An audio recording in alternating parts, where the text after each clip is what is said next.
I think you had something you mentioned somewhere about, you trained for 4 years and then you got 2 weeks. And then what is that statement? Yeah, well, it's 4 years to be good for 2 weeks to hope to be great for the last 2 hours. That's really what you're trying to set yourself up for. The Olympics is so much about expectations and then emotions. And what I was watching just in Paris time and time again is teams and athletes just getting overwhelmed by the moment, because it gets really big really quickly. And that's the hard thing is, whatever people expect the Olympics to be, it's not. I mean, every iteration is the same, but it's a little bit different.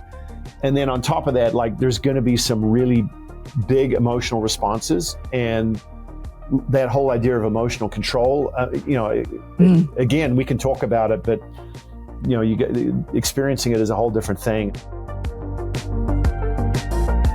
This is the Leave It Better podcast, powered by the Side Out Foundation.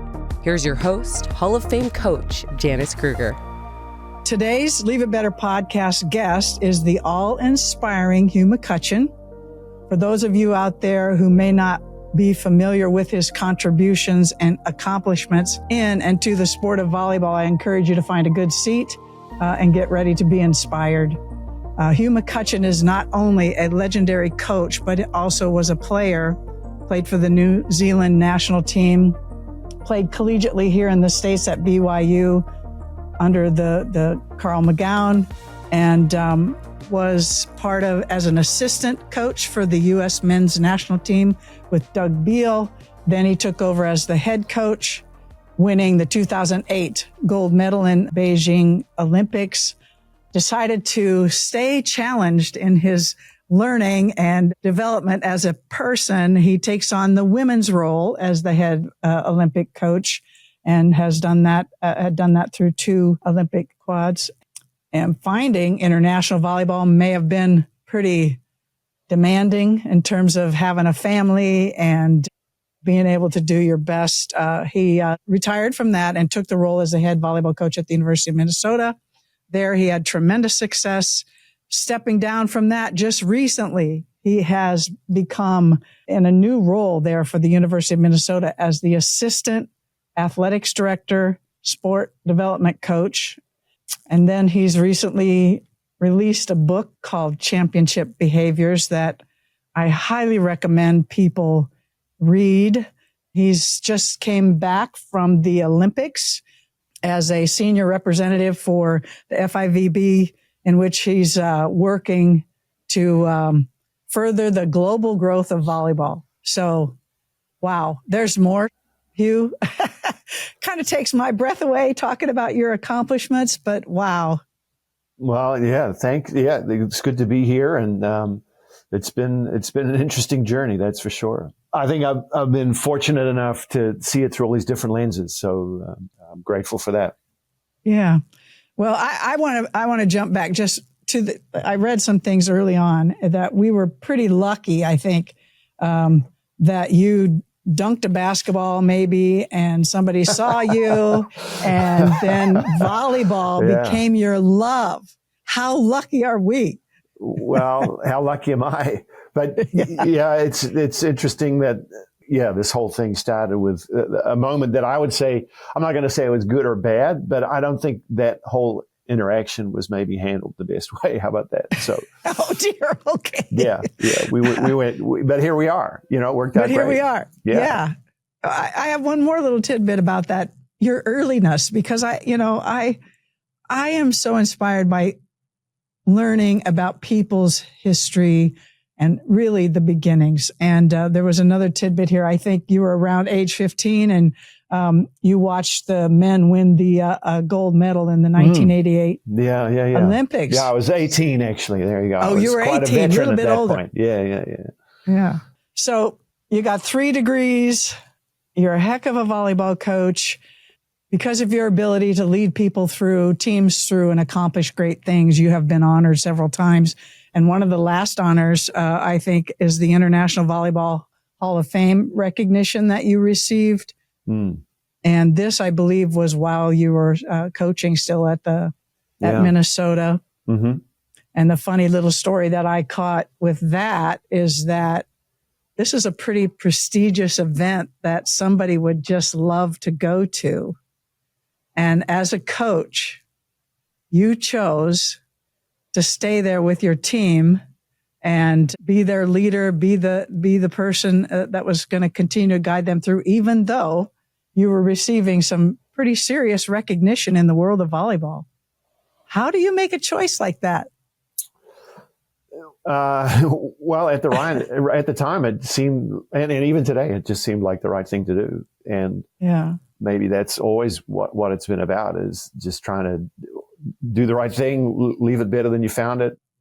We had a match against a team that was pretty good, and we were in the hunt for winning the Big Ten conference title. And it's never been about me, but it is up to me. So the right thing is to coach. And I left a little video message, and I got to the Hall of Fame another time, and that all worked out. As I've been researching you, I've gotten a sense about you as a person, and we have met and we've talked a few times, but not a lot. But one of your players said he's a normal guy. There you go. He's a normal guy who's committed to you and your improvement as a player, but will also be a mentor in life, in school, and anything. Wow. That gives me goosebumps, Hugh. Yeah, I don't know who said it, but I'd take it. Santana. Oh, wow. Dally. Yeah. I think, there's a big responsibility that goes into the coaching process, and some of it's about performance, but certainly collegiately, at least when I was doing it for the 11 seasons that I was involved, there was, I thought, a really, really big responsibility in helping these athletes during this pretty important formative time in their lives. Obviously, college sports is a little more complicated and on the cusp of getting even more complicated with pay to play and all the things that are going to happen. And so it's hard to know how transactional it gets. But like I said, when I was doing it, I felt we had to be about academic excellence, we had to be about competitive excellence, and we had to be about personal development. Those were really important. You're voted National Coach of the Year by the American Volleyball Coaches Association, Big Ten Coach of the Year, US OC National Coach of the Year. And one of my favorite ones is the Jim Coleman Award. I loved Jim Coleman, and what in those early days of when I got to benefit from some of the teachings that he had, I would treasure being able to be there. And when I saw you got this award, I was just inspired once again. Yeah.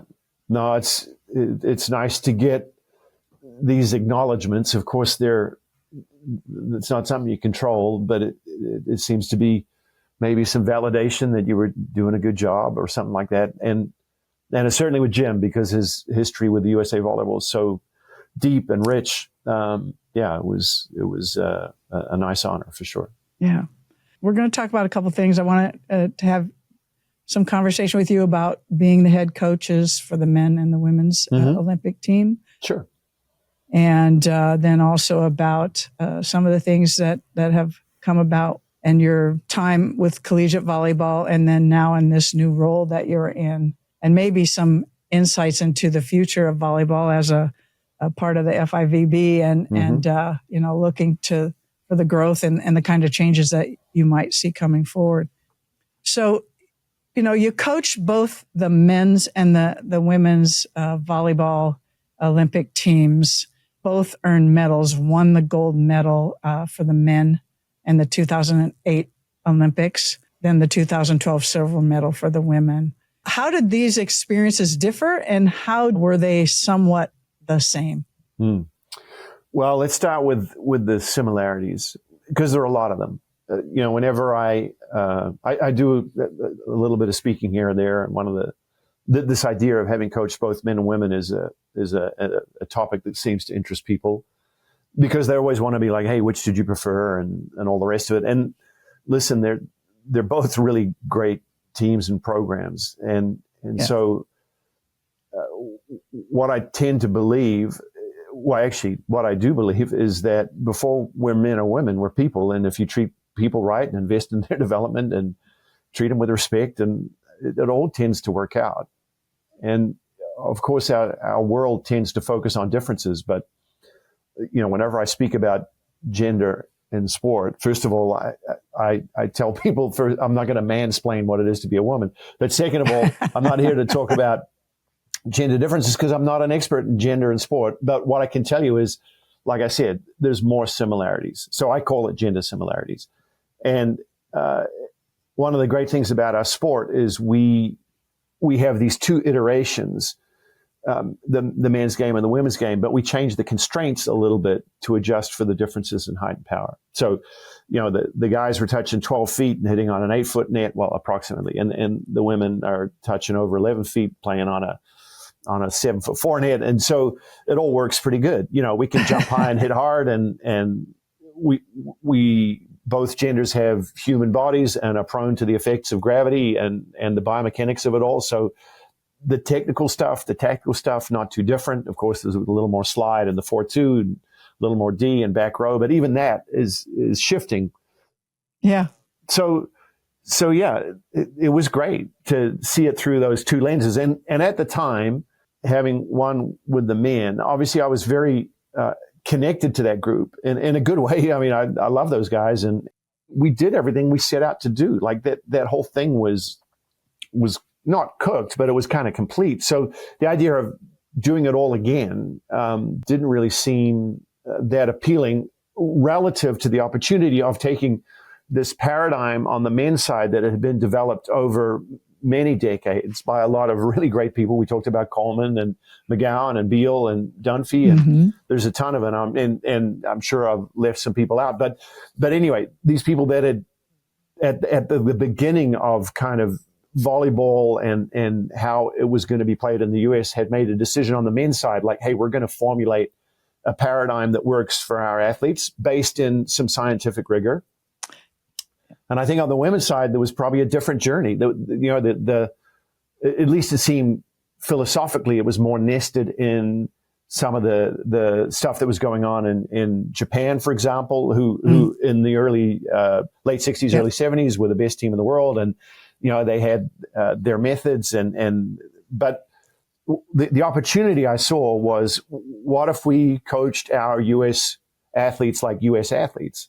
And what if we got off men's and women's volleyball and just got onto volleyball? And I think that's the thing I'm most, I feel really good about, with that idea that we could just kind of get into this whole new way where now we're hitting out of the back row a lot, and we're read blocking, and we're doing all these things that seem pretty fundamental and basic. But at the time, and I'm giving you a longer answer than you want, so I apologize. No. But at the time, when I made the decision to coach the women, I got a ton of people reaching out to me and saying, hey, congrats. However, they won't be able to do this and they won't be able to do that. And it was a bummer, because you want to live in the world of possibility, not the world of limitation. And what I found is that the female athletes can do the same stuff, as the same system, same tactics, okay, maybe there's some differences in the way those things are executed, but man, there was no difference about the way we could play. And so, yeah, you asked a simple question. I've given you a complicated answer, but it was a great journey, and I learned a ton. And I'm just super grateful that Doug and USA Volleyball afforded me the chance to do that. Yeah. There's a genuineness about you, Hugh, that I feel when I listen to you talk and give your reasons and describe that just, I don't know, it just really makes me feel really lucky that we have you here in the United States. Honestly, I do. It's like, I appreciate it. Yeah. Yeah. And you're so excited about it all the time. It's just so good for our sport. And I know you've done a ton for us. And I know you will probably continue to do that. So in reading your book, Championship Behaviors, I came across a part that maybe we can talk about here just a little bit with regards to the men's team. Mm-hmm. And the men's team. And you have this section, championship model for skill acquisition and application. Okay. Right. And within that, you talk about various things, but when I was reading and I would get stuck in these places and I'm like, oh my God, this is such good information. This is so valuable for people to hear, to learn, to think about, to bring into their own space. And there was the one piece there that you used with that men's team after the Athens Olympics, where you decided to do something with a USA men's mission statement. Yeah.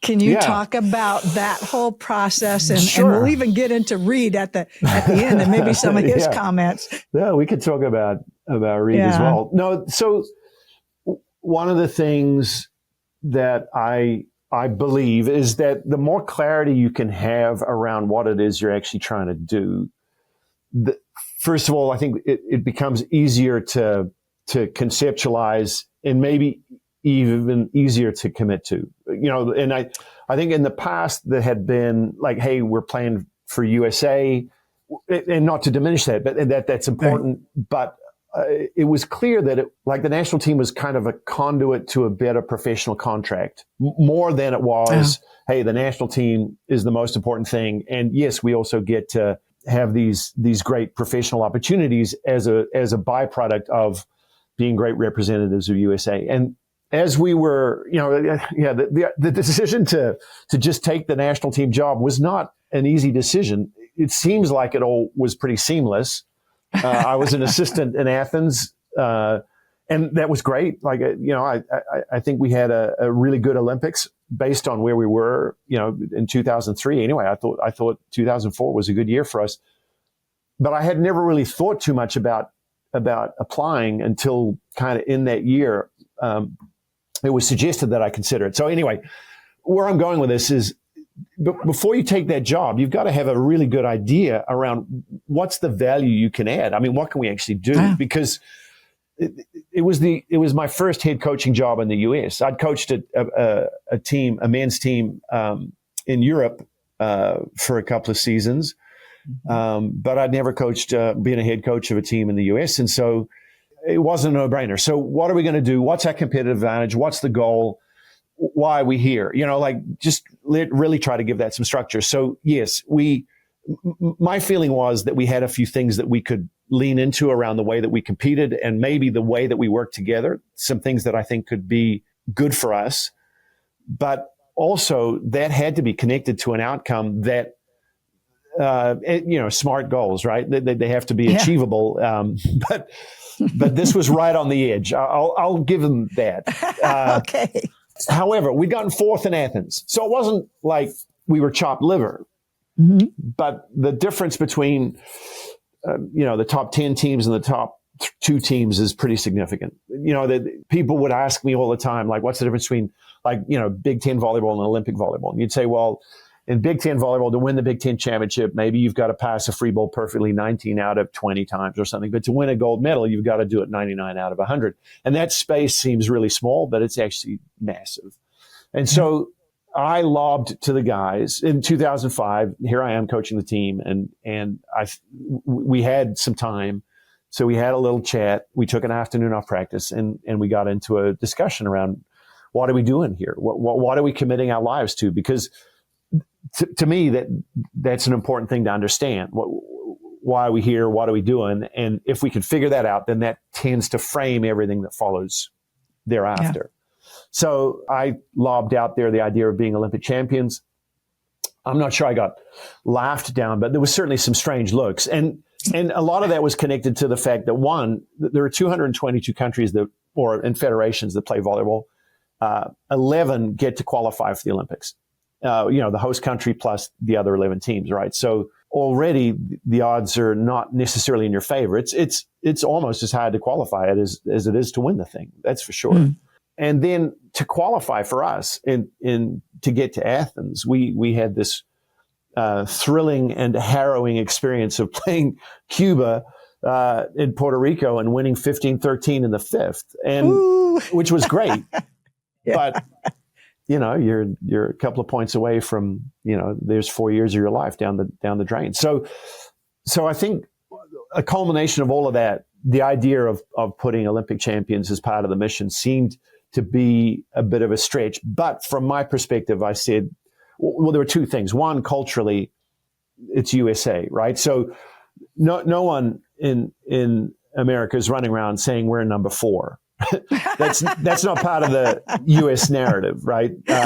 So we're number 1, culturally consistent, but also 2, I think the idea of trying to get to that mountaintop. I mean, even if we came short, it seemed to me when I committed to taking on the job, it was like, look, I got to do everything I can for 4 years.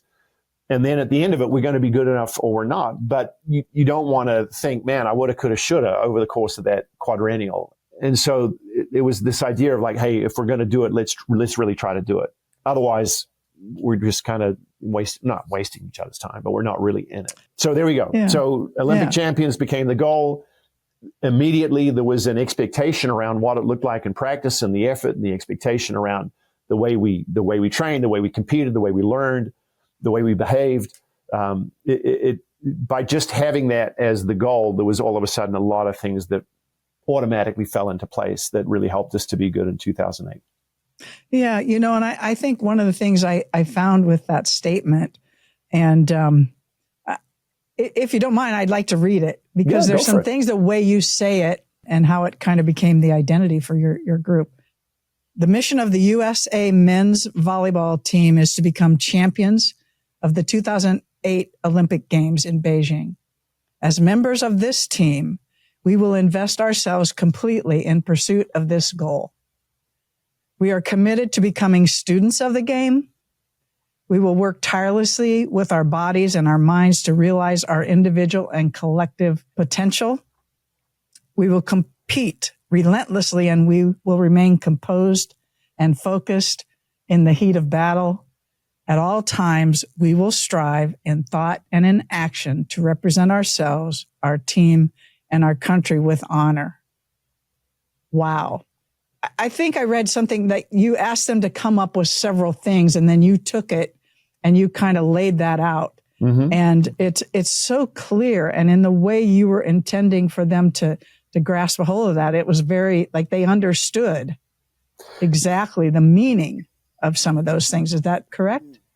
Yeah, I was fortunate in that they trusted me enough to wordsmith it. Like, we had meetings around what kind of things matter, what's the goal, how do we want to approach this? And then I said, hey, let me take all of this stuff and go away and come back. And we did that a couple of times to go through the kind of the editing process. But you mentioned Reed, and I think at the time in 2005, because it felt like we were a ways away from being close to winning it,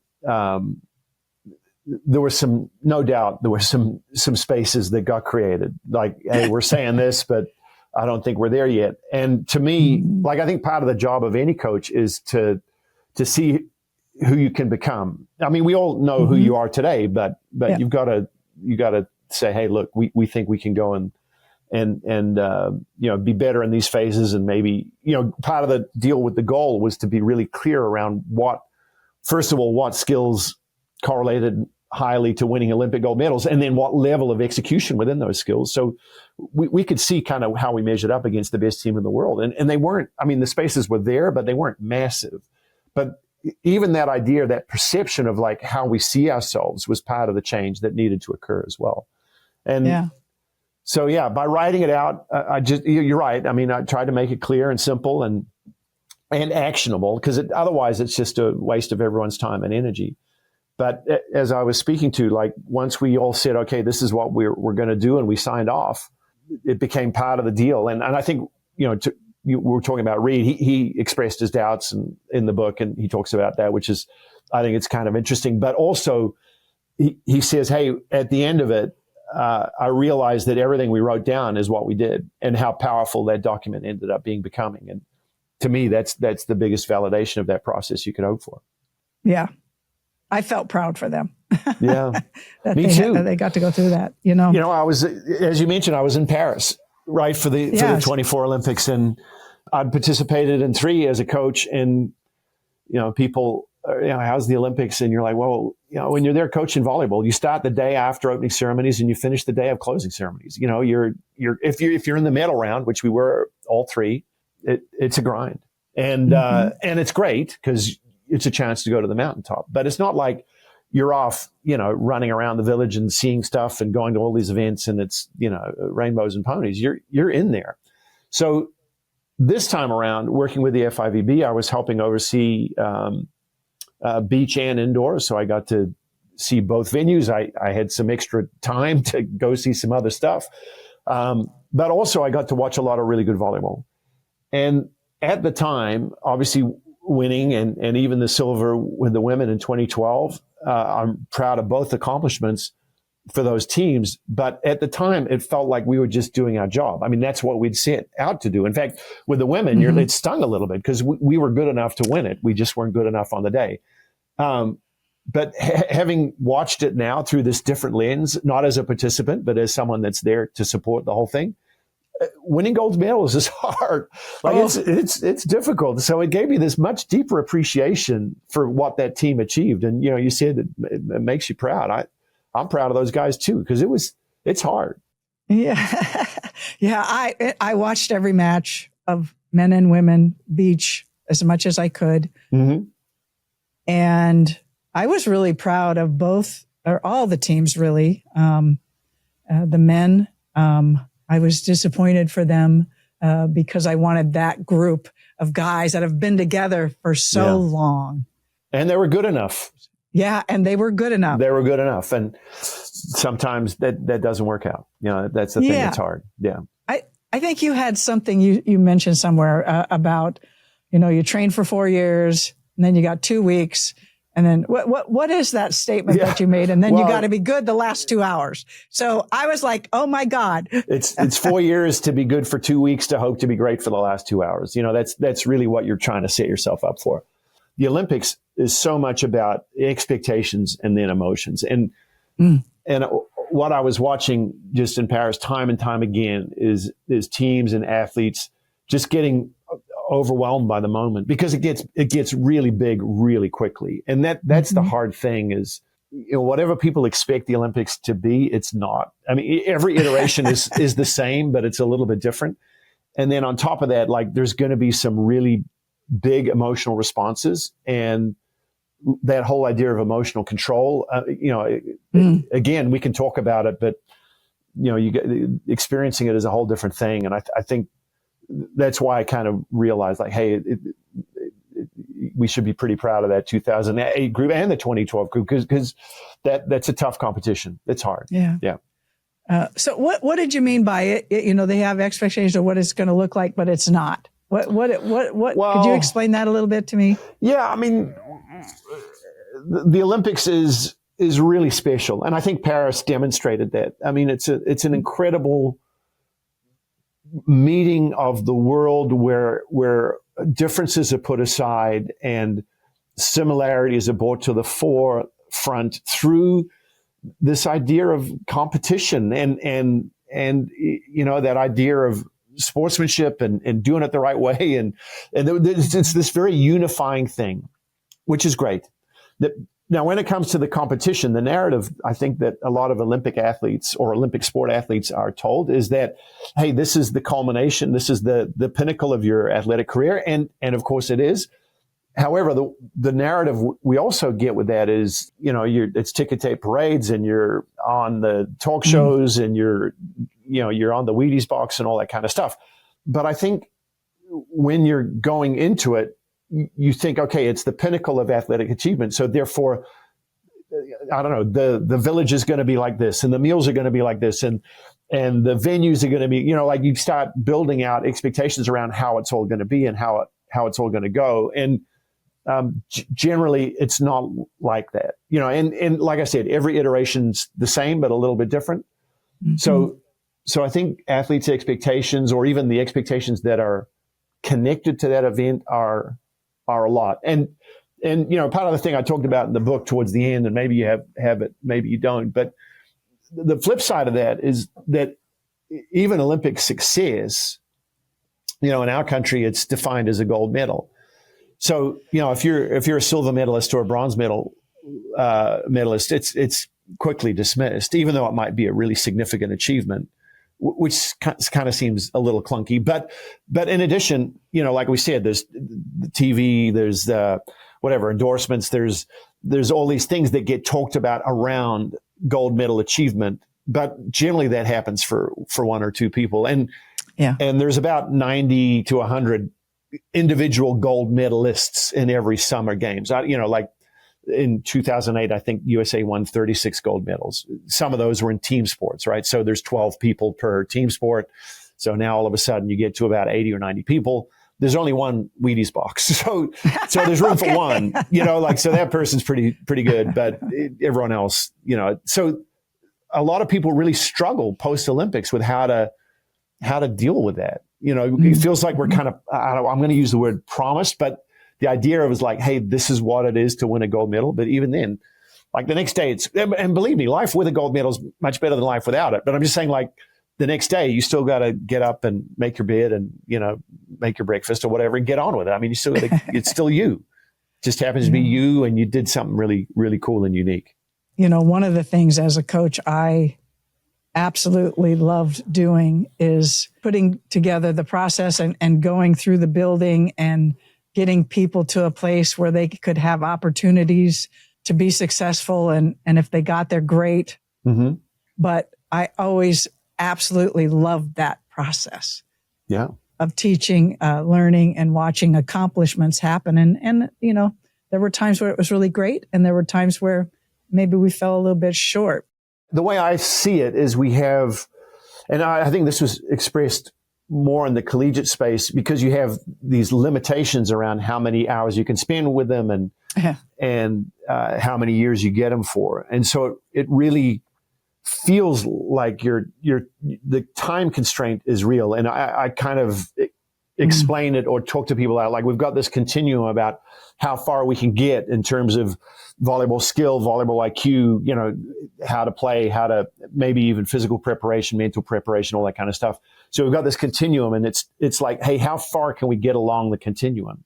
And sometimes, you get good buy-in early and you can shift the needle significantly. And other times it takes a while to figure it out. And, then all of a sudden your 4 years are up and you didn't get as far as you could have. And so that's tough. But when I talk to coaches, I say, hey, we're salespeople first, and then we're change agents.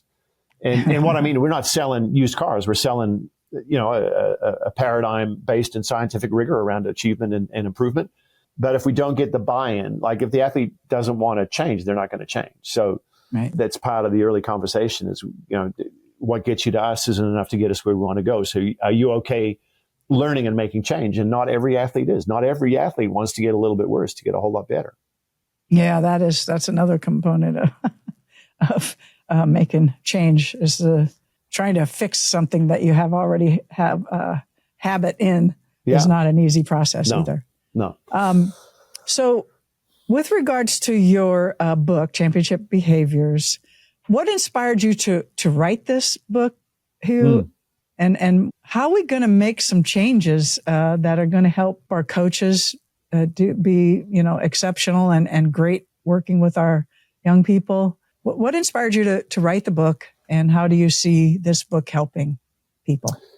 The inspiration was probably a lot of different things over time. Some of it was connected to some of the experiences and the interactions that I had as a coach that I thought were really important and in some ways unique. And I felt like I had some kind of legacy responsibilities to pass those lessons on. So in particular, playing for Carl was great, and coaching with him. Carl, as a former professor of motor learning, had a really important and at the time pretty unique perspective around the way athletes should train in volleyball and the way that they should look at skills and skill acquisition. My addition to all of that was and Carl was able to codify a bunch of different research because he was he was a professor, he knew all the research. So he kind of presented this framework. And my value add in that discussion was to say, hey, I think skill acquisition is a really important part of the motor learning process. But then there's also this whole idea of skill application, which I think we tend to not ignore, but we haven't really, I was trying to give that some structure as well. Like, it's one thing to learn how to hit a serve. It's another thing to hit a serve at 15-14 in the fifth set, right? I mean, there's just, there's some different things, right? Right. So unfortunately, Carl is no longer with us. And I played for him and I coached with him for 6 years. We won a couple of national championships. So it feels like being able to reconcile a lot of the research around skill acquisition and motor learning, and here's some of the actual real world application of those skills and how that looks and how that's represented. That felt like it was important to share that. That's not a volleyball thing. That's a sport thing. And the book's written for sport. It's not necessarily volleyball specific. I also spent some time with Ken Ravizza, who was a great sports psychologist and in some ways really revolutionary in his approach to sports psych. And unfortunately, Ravi passed away as well. And some of those lessons learned, I thought, were profound and important, again, relative to the idea of like skill application and how you reconcile managing the moment or dealing with pressure or whatever it is. And I think we tend to make this mental piece more mystical than it is. I think there's, the thing that was great about Ravi was he was pretty pragmatic about the way you approach the mental game. And so trying to again, honor some of the work that he and I did. We worked a lot with the 2008 group and even a little bit with 2012 and bridging that gap was also really important. And then lastly, I got to spend this time with Anders Ericsson, which was unbelievable in terms of like, here's this guy that's the world's expert on expertise. And we're having these goofy chats about volleyball practice. We even had him at Minnesota and had him in our gym a couple of times, which was unbelievable. But I think because his work was called around deliberate practice and expertise, people automatically assumed that practice meant that it was, you could just throw it into a sporting context, but it wasn't quite that linear. The research that he was doing was around things like memorization and music, where, Janice, if you work hard playing the violin, you get better at playing the violin. Like the correlation or the relationship between effort and outcome and reward in some ways is really clearly defined. But in team sport, or in sport in general, but especially in team sport, you could be the first to practice and the last to leave every day. And that doesn't mean you're going to play. It doesn't mean your team's going to win. Like this. So how do you build some of those ideas of deliberate practice, which is proven to be the best way to get good at something? I mean, there's rigor to that process. How do you apply that in a world where all of that effort is not necessarily leading to the outcome or the reward that you might expect? So anyway, trying to reconcile the way deliberate practice was being kind of bandied about as a thing that automatically should be applied to sport, but no one had really talked about how do you apply that to sport. And yet Anders and I had these really meaningful conversations around that. So like I said, there was a kind of this legacy piece with all three of those men that I had the privilege of working with that seemed really important. So that's part of it. The other part of it was my wife and I, we have two kids. They're now 12 and 14. And so I was around a lot of youth sport. And as I started looking at the way coaching was happening, it gave me some pause. How about that?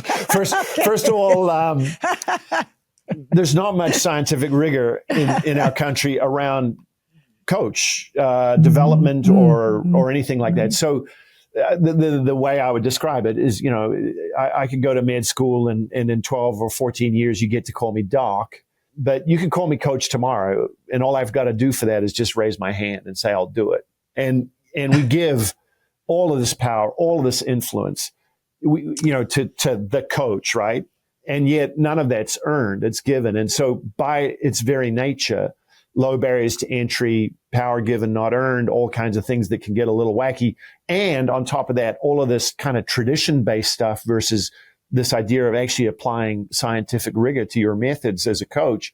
It seemed like there were all of these spaces that needed a voice of reason because it wasn't reasonable, what I was seeing. And not to say good or bad, but there was no attention to being effective or efficient in the way that practices were being designed or implemented, or the way that athletes were being treated in the moment of competition, or the way that the coaches were helping them manage the moment of competition. So all of that led me to think, okay, this is the time. I want to write this book, and I think it's important. And there you go. Are you doing any online education with this book? When I was reading this, I was like, this is a full semester of information that I want to know inside and out. That's what I want to know. Well, what I was hoping to do was, like, it's not super chunky. It's 200 and some pages. It's not Tolstoy by any means. But what I wanted to do is get people to at least be introduced to these things. Here's an example of how we did it, and then go away and think a little bit about maybe how they want to do it. And they're welcome to. I've referenced all the research; it's all in there. They're welcome to do a deeper dive. But no, I haven't really thought about doing anything in terms of other programming. I don't know. I mess around every now and then with maybe some things that are a little more accessible for volunteer coaches, ways that they could maybe have a little cheat sheet that might help them. I don't know. But I've got these other jobs that are getting in the way of that. So it's all about time, right? I got to have the bandwidth, right. But we'll get there. Yeah. Dad hat. Yeah. More of that these days, which has been pretty good. Yeah. Yeah. So I think when we talked last, your children must have both had birthdays because they're now 12 and 14. Oh, there you go. Gosh, both you and your wife were national team players, competed in some way in the Olympics. Do your kids understand what it's like to be a child of this pedigree? Does that change their expectations, your expectations? Well, first of all, I think I really believe they just see us as mom and dad, which is great. Yeah, I mean, perfect. If when you're in Minnesota, you're welcome to come over to the house, but there's no little shrines to Olympic volleyball anywhere. All that stuff's in a box in the basement somewhere, and that's where it should be. I mean, that was a long time ago, and we're here dealing with today. And so our expectation for our kids is work hard and do the best you can. And we also understand how difficult it is to be good at anything. So it takes your head and your heart, not mom and dad's head and your heart, or mom and dad's heart and your head. Like, you've got to be in it. And so we really want them to try a lot of different things, have experiences, and figure out what it is they want to get after, and then support them any way we can. Yeah. In no way do they have to be involved in volleyball. They're both trying it out a little bit. They play a lot of basketball. They play some tennis. They did gymnastics. I don't know, even though now they're too tall to do that. But, right. But yeah, I mean, we just want them to have a look at a lot of different things and see what they did. They both played soccer growing up. Yeah. So yeah. Yeah. Find the joy. Yeah. And I think we know enough to say, hey, like, volleyball was mom and dad's thing. It doesn't have to be your thing. Like, and if it is cool, we'll help you. If it's not cool, like, whatever, be in the band, join the drama club. I don't know, whatever it is. Yeah. Do your thing. Right. Yeah. Right. Go. There was another part in your book where you talked about learner intent. And, you've got the coach's intent, you got the learner intent. And I think sometimes that seemed to me like a really important piece that could be brought to athletes so they understand it's two ways. There's responsibility here on their shoulders as well. Within my role here at the university, I actually teach a few classes of it's for incoming student athletes. And when I was talking about this work around deliberate practice, so much of that is connected to the intention to improve and learn, and that was really the best way to connect what Anders was doing in his realm and then bring it to what we're trying to do in the sporting realm. Because the analogy I give in the book is like, hey, most people think you go to practice to sweat, but that's just working out, and you can do that over at your local gym on a treadmill. That's not hard. Sweating's easy. Getting better is actually really difficult. And so to help frame that. If you come, like, if you're like, hey, I'm going to get better today, and then you just react to every error that you make or everything that doesn't go quite right, and you're like, or every piece of feedback that you get, then you're just being responsive and you're not really being intentional. So that doesn't feel like the right way to do it. But if you can come into practice saying, hey, I'm going to work on this part of my game today and get that thing squared away, well, that's a good day of effort. And I think this whole idea of mastery, it's kind of like rings on a tree. You know, we add layers every day. And especially one of the things I was really proud of relative to the book was the idea that we can connect, you know, the principles of motor learning to the mental game, to this idea of deliberate practice through the way that we present and teach our skills, and then how the athletes take that on. So the idea that we could use skill constructs and chunking of information, especially relative to the things that we know correlate most highly to winning. Well, that means that today I can come in and work on a specific element of a specific skill that I know correlates highly to winning, and by winning, that gives us the best chance to achieve the outcome goal. So we could have this kind of layer of intent around specific goals that were being set for what I'm doing today, and how that connects to kind of the big rock tasks around achievement that give us the best chance to actually achieve the outcome goal that we hope to achieve at the end of the season. So it all kind of connected, and that felt really good to be able to put that into the world. Yeah. And for those of you that don't understand the rings of a tree, cut one down and take a look at how that's built. Because when you use that as an example, I was like, oh my God, how perfect is that? It's right there. It's growing. It's changing. Beautiful example. And if I may, let's look at it on the internet. Let's not cut down a tree. We need all the trees we can get. Sorry. Let's just put it in your search engine. You'll see a picture. That'll be enough. Yeah. Good point. Yes, good point. You don't want to destroy any trees. Not anymore.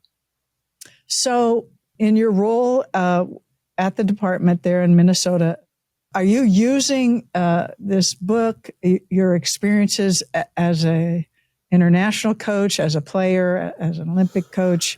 Yeah, it's been really interesting. And so the book actually was the conduit to all of this, because, you know, just out of professional courtesy, I showed it to my AD, like, hey, just heads up, this is coming out in a couple of months. And he was like, hey, would you walk me through it? And so we spent a couple of hours talking around the whole framework and how it worked. And Mark, to his credit, was like, hey, we could really use this in the department. And, you know, there's some value here. And so we got into a whole discussion, well, what does that look like? And here we are. And the other great thing about having the book ends up being when I'm talking, because I talk to all the different coaches, and it's very different, you know, the things that we're discussing. You know, some it might be about, how do we get better today? But others might be about, you know, I've got an athlete that I'm trying to deal with some stuff around the way they compete, or maybe we've got some contract stuff, or who knows, right? It could be any range of different things. So I'm more like a coach,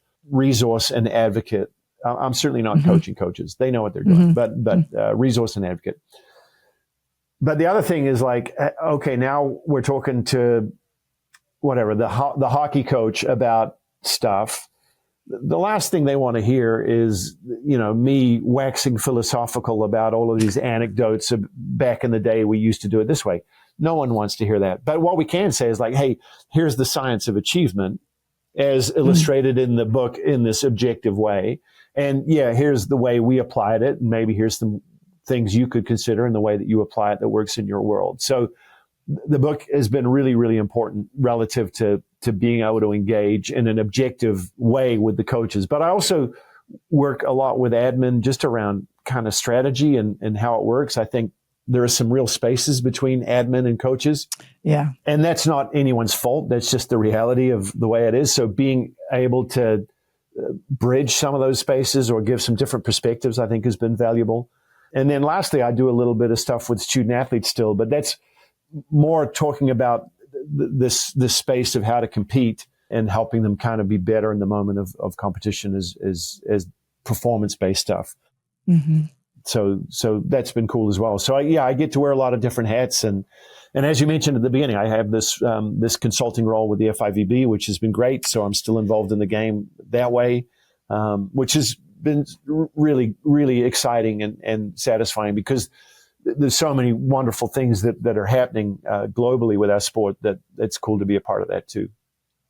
Yeah. Speaking of which, what are some of those things that are happening globally? Because I was like, oh, darn.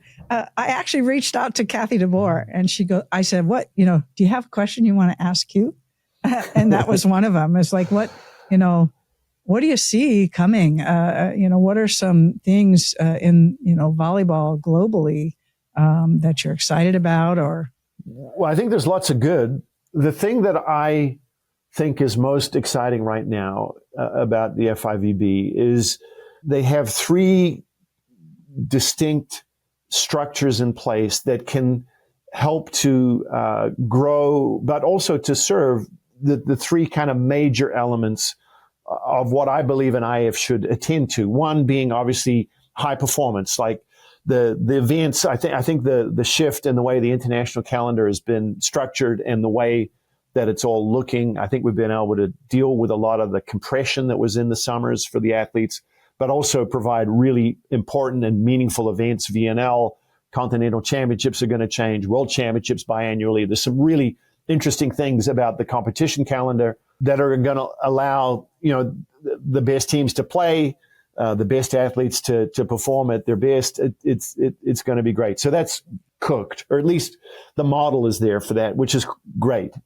Mm-hmm. Then you've got development. And one of the things that was an important byproduct of the development of the evolution of volleyball world as an entity in partnership with the FIVB was an infusion of cash from a third party investor that has afforded the FIVB to now be heavily connected to development of national teams and national federations around the world. Now, as I said earlier, I think there are 222 countries or territories or federations that are aligned with FIVB. Maybe this is different now, but sometime over the summer, or maybe at the beginning of the summer, 197 were receiving some kind of funding, either coach support or VIK or national team support for travel or whatever. I mean, there were all kinds of things that were going on, but receiving direct funding from the FIVB to help develop national team programming, which is phenomenal.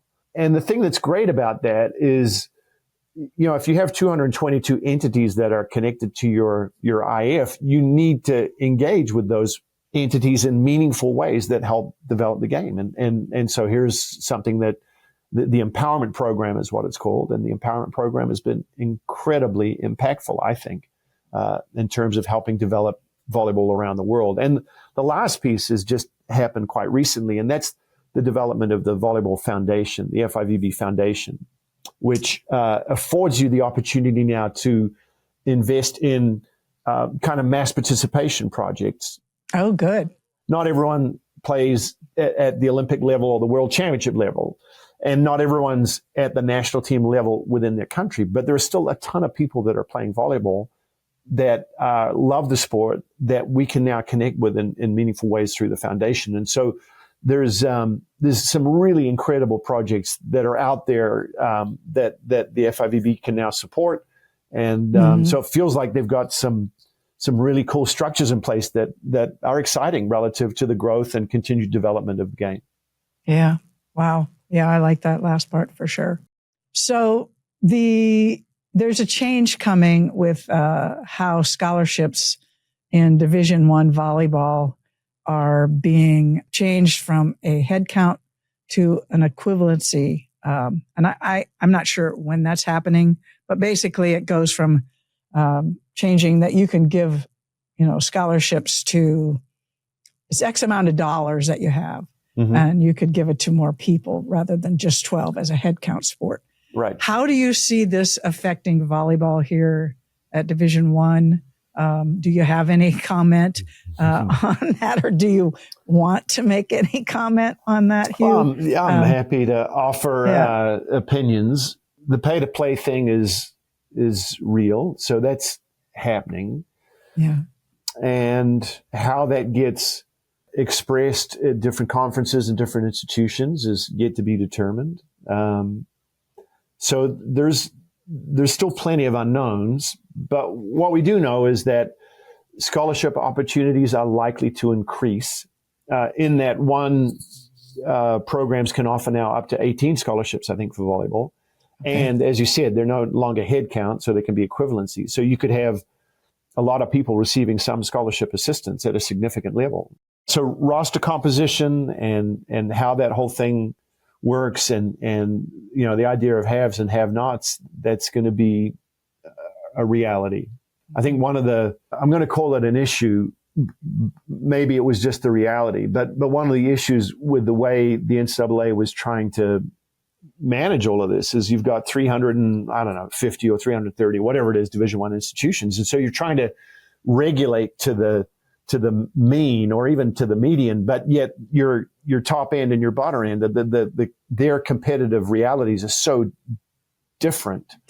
Yeah. And so by trying to please everyone, I think they ended up pleasing no one. And so here we are in this space where, I don't know if conference realignment is done.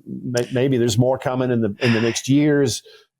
Yeah. But the TV stuff and the way it's all going, like I think there will be different levels at which volleyball will be played. And what I mean by that is here's programs where there's scholarships and pay to play and it's on. And here's, now in other places, it's more of a bus league and it's regional competition. And maybe there's scholarships, maybe there aren't, but there's opportunities to play, but it looks very different. So I think that part of it, and I don't think I'm saying anything out of line here. I'm just saying, like, because it's still unclear about how all of this is going to shake out, but that reality or that idea that we're going to go into these two different, or maybe three different, I don't know how it's going to look, but there's going to be different levels. That's going to be a thing. Now we have 3 different places in the U.S. where players can play after college, pro league. What do you think is happening here? Is this good? It's great.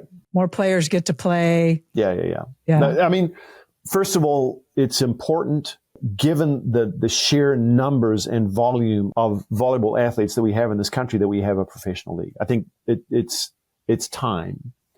Yeah. I understand that, previous professional leagues have not been successful. So, okay, but how great that we're having another crack at it, and how great that there are 3 entities that are willing to invest in meaningful ways to try to make that happen. Now, who has it right? Who knows? And will it work this time? Who knows? But clearly there's a strong belief especially in women's volleyball. And, I think after watching the Olympics, men's volleyball is pretty good in the world too. So volleyball is a thing. So why shouldn't it be a thing here? And, 3 leagues, great. Let's see how it all works out. Obviously, they're really different in the way they're structured and the way they're set up. And probably the outlier is Athletes Unlimited. That, their model is, 6 weeks and a whole different way of going about it. That's fine. But even the PVF and League One, okay, one is a little more free market. I think one's trying to be a little more centralized and controlled as they kind of incubate the league and grow it and try to develop it. So we'll see which strategy works out to be the best. But hey, they've got sponsors, they've got investors. There's people that are putting some money where their mouths are, and so that's got to be great for us. I don't think there's any downside. And I think we can have eyeballs. We just need opportunities for them to see it somewhere. Right. I feel there's a demand, which is really wonderful. Well, and one of the things we've got to understand too is that there's a global demand, and just like the NBA, and not to say that professional women's volleyball is the NBA, but we can draw some comparison relative to, hey, NBA has an international market. It has an international brand. And what I think is possible because of depending on who comes and who plays and how the rosters look, but it's, there are pockets of the world where there are, billions of people who care about volleyball. So, right. So with the ease of content sharing and streaming and all that kind of stuff, it's important that it's viable here in the US, but I do think there's that whole component to it as well. Yeah. So, part of the Leave It Better podcast and our work with metastatic breast cancer. You've been through a lot of things in your life. Is there any challenge or anything that happened that you had to go through? What helped you to make your way through that? Well, my father died of cancer. Obviously not breast cancer. I just turned 14 when he passed away. Oh. And he was, first of all, he was a great guy. And I love him. And he's part of me. And I'm so proud of that. But he was diagnosed on a Friday, went into hospital on Friday, diagnosed Saturday, home on Monday, died the following Monday, very fast.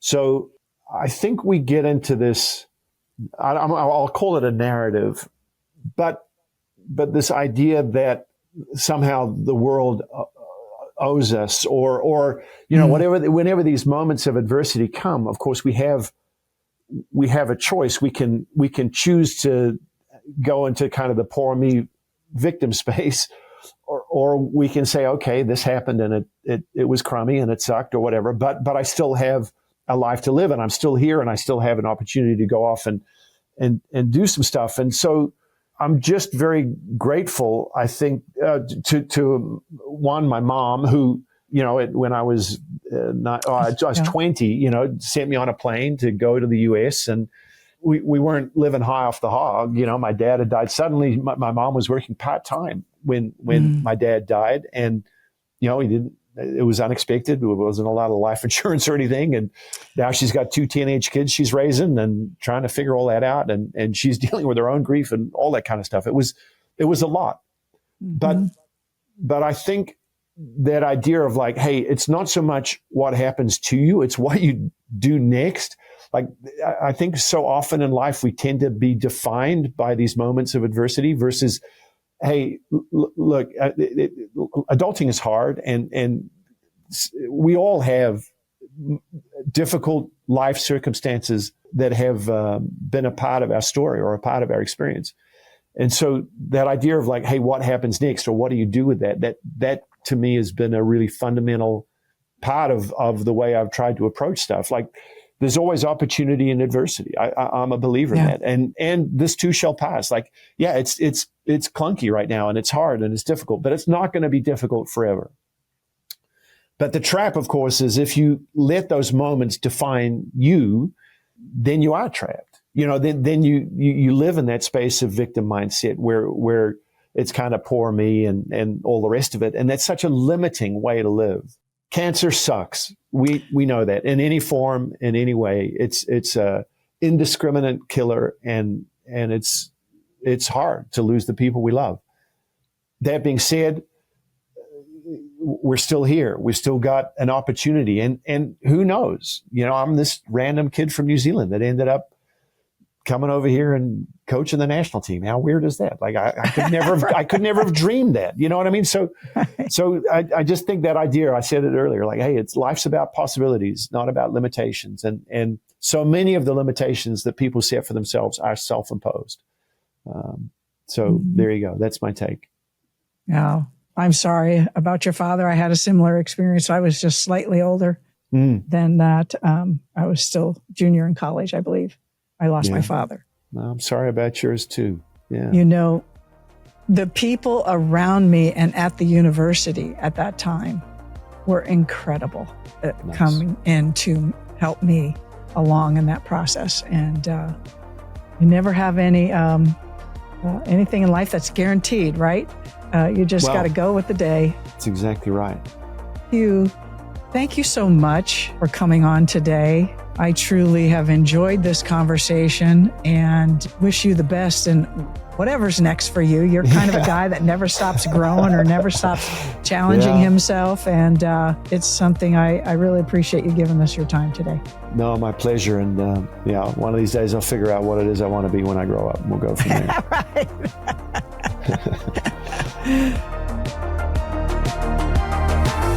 Thank you for listening. Please share your feedback with us at side-out.org.